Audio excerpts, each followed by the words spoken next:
بسم الله الرحمن الرحيم.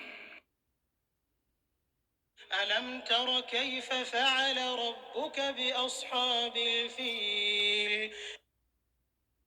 کیا تم نے نہیں دیکھا کہ تمہارے پروردگار نے ہاتھی والوں کے ساتھ کیا کیا؟ ألم يجعل كيدهم في تضليل کیا ان کا داؤں غلط نہیں کیا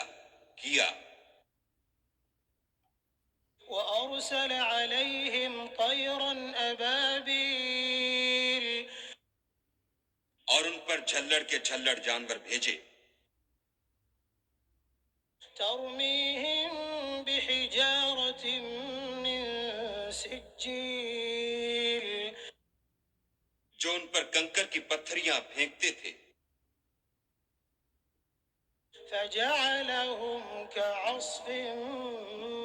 مأكول تو ان کو ایسا کر دیا جیسے کھایا ہوا بھس۔ بسم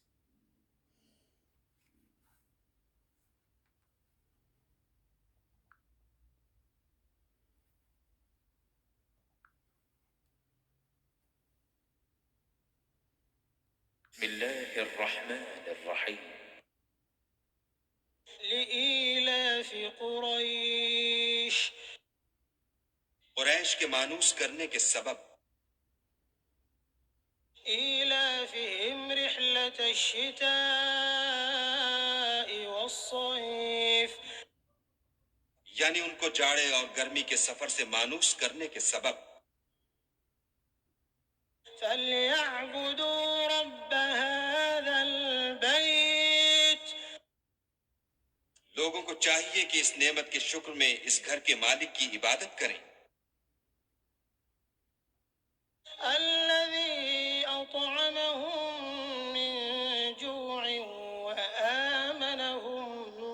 من خوف جس نے ان کو بھوک میں کھانا کھلایا اور خوف سے امن بخشا